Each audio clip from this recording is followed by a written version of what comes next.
Welcome back to First Take. We are live from San Francisco ahead of the Super Bowl. We got some more people now at the desk here. Marcus Spears is with us, and Cam Jordan, defensive end for the Saints, is here as well. And Cam, this segment's going to be for you because you faced both quarterbacks that are going to be in the Super Bowl, in both Drake Maye and Sam Darnold. And in those games, the Seahawks defeated New Orleans. Unfortunately, I'm not trying to bring up losses here. 44-13 in Week 3. Darnold's 98 total QBR against the Saints was his highest against any team all season. Again, I'm so sorry for that. Meanwhile, the Patriots and Drake Maye also defeated the Saints 25-19. That was back in Week 6. So forget what happened in those actual games, but think about your mindset. And when you look at these two quarterbacks in Drake Maye and Sam Darnold, who's harder to game plan against? How could I forget? I lived it.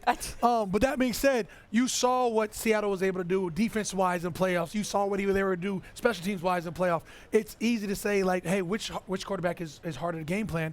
You say Sam Darnold. The weapons that he has.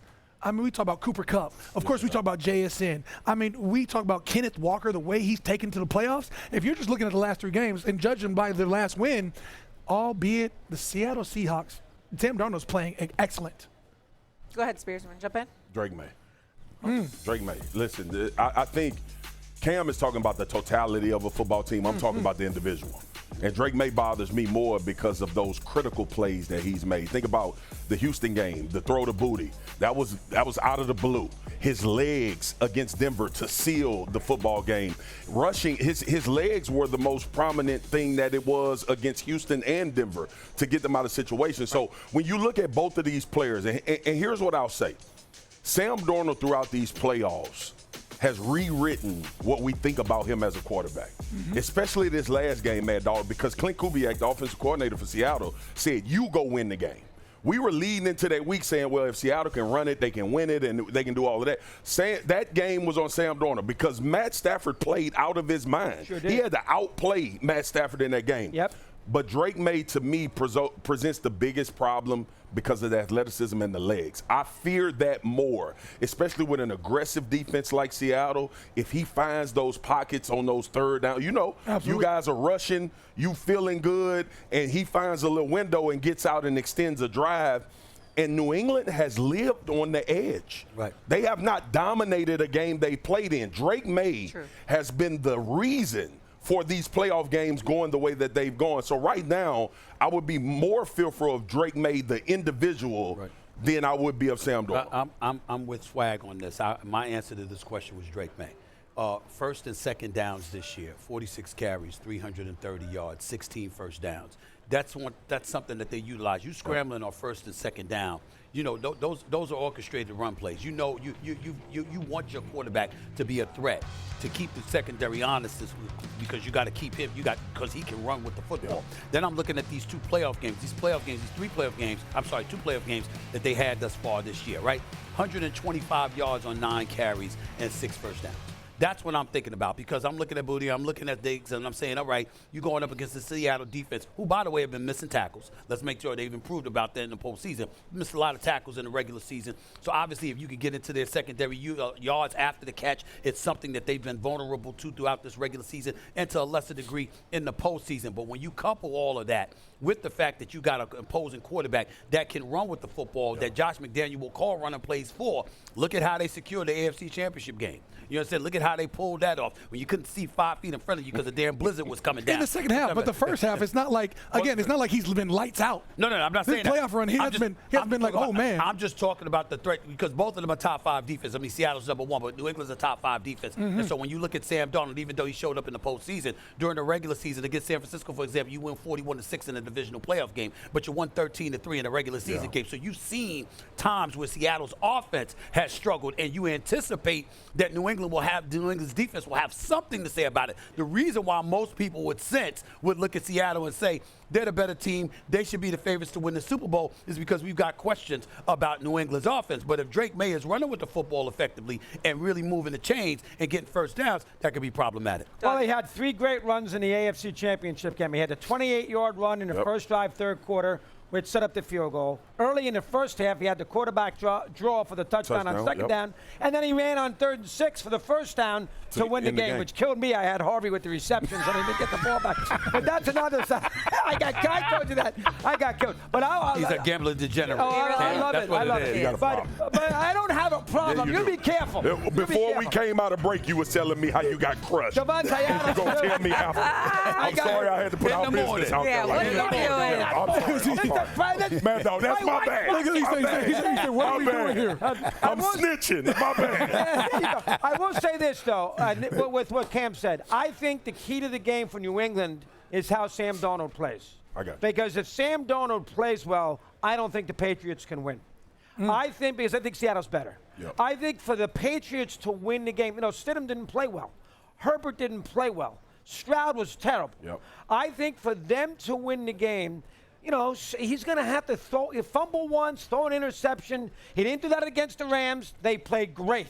He didn't do it in the fourth quarter against the Rams. He didn't have to do anything against San Francisco. He didn't do it in the fourth quarter against the Rams in December. Yep. They won the game. So I think, based on what Cam said, if Darnold plays well, my personal feeling is I don't think the Patriots. But I'm curious to see if New England's offense is going to play well, because we bring up the opposition in the postseason. The Chargers had 2 offensive, Slater and Alt out for the. They were both out. Okay, you go up against Houston. Nico Collins is out. Schultz goes down. You go in the AFC Championship game. You got a backup quarterback because Bo Nix is out, and Jarrett Stidham's your quarterback, and a blizzard helped you in the second half. So I'm looking at all of them. And New England, they started the game with 4 3 and outs. Started the AFC Championship game with that. So I'm really interested in seeing what New England's offense is really going to do. Against the number 1 scoring defense in Seattle Seahawks. Against Byron Murphy. Against Leo Williams. Against DeMarcus Lawrence. I mean, come on. So, but here's where I a little bit don't say it's a wash, Mad Dog, and Seattle's the better team.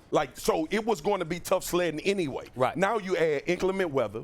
You add a young offensive line that is the left side of the offensive line is a problem. Yeah. And Drake May has overcome that. That's true. with his ability. So, look, when you play Denver, when you play the Chargers, and we talked about the Houston Texans winning the game on defense.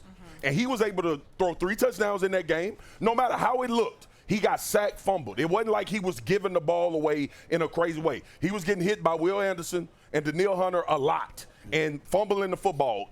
They recovered it. It takes some luck in the playoffs to get there.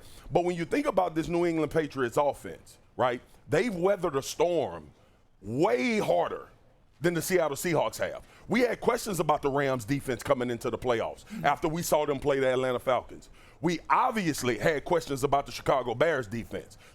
So you look at the NFC side through the road of this playoffs, and you look at the AFC side, regardless of how it has looked from the New England Patriots, they played Denver, the Chargers, and Houston.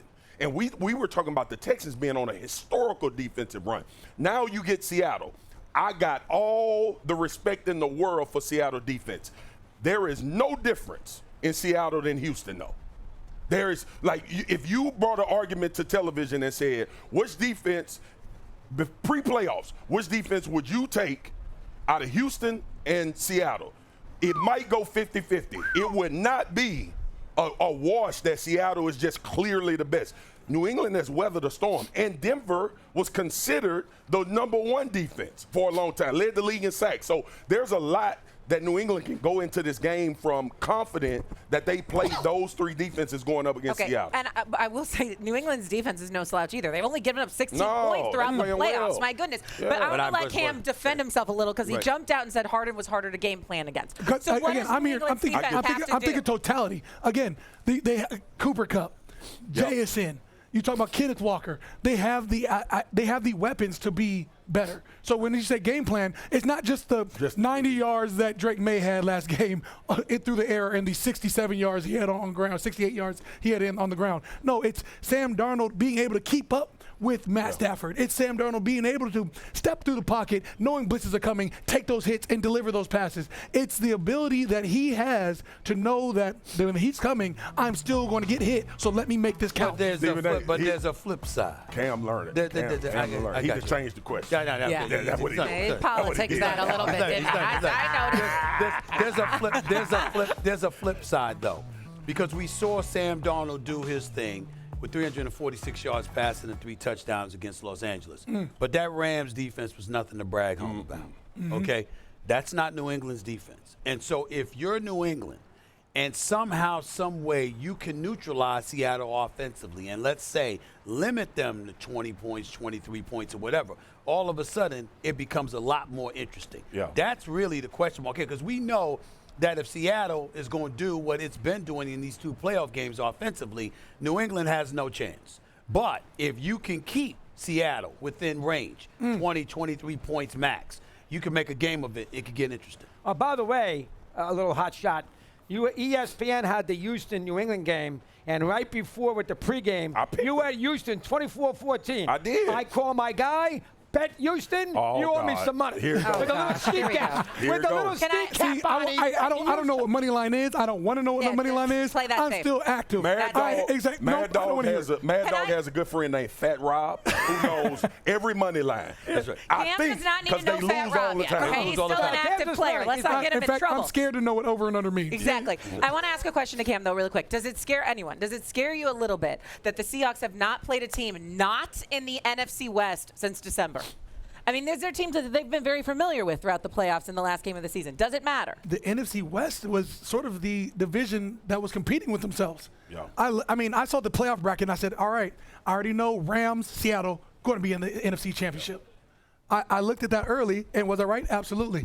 I looked at the weapons. I looked at who they had. I looked at defense. I mean, I knew so exactly what happened. So we're talking about the AFC. I said, I've played those teams. I played the NFC. I said, I am more paying attention to how Sam Darnold plays in big games. Well, I said earlier, my bad, I said earlier Chicago. It was San Francisco. That defense was bad. So Seattle hasn't really played anybody to the caliber of New England's defense. I'll say one quickie, and I'll echo what Steve said. Herbert didn't play well, 2 left tackles. Stroud was terrible. The whole team was hurt. 4 picks in the first half. And then Stidham, a terrible turnover, threw an interception late, and Peyton doesn't kick a field goal at 7-0, which was a disaster. So they got help in each of their games. If they don't get help against Seattle, meaning Darnold, they're not winning. They need to get a couple of possessions. That's basically what they need to get Stephon Diggs going. I'm not ready to say that, man. I just think this team played against 3 really good defenses. Right. Because we're talking about offense right now. Like, I get it. Like, the variables of every game is going to, at some point, institute themselves.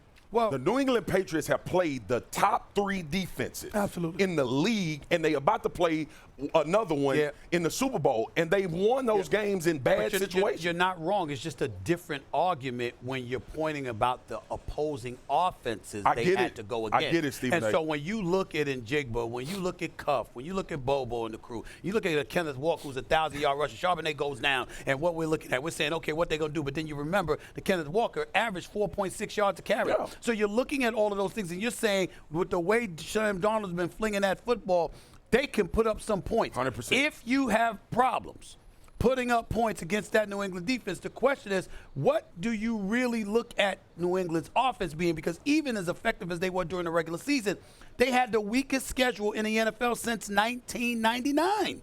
So you're looking at them and you're saying, damn, regular season, weak schedule, playoffs, Chargers, Texans, Broncos. Boy, it was convenient. Just luck, divine intervention showering down upon you.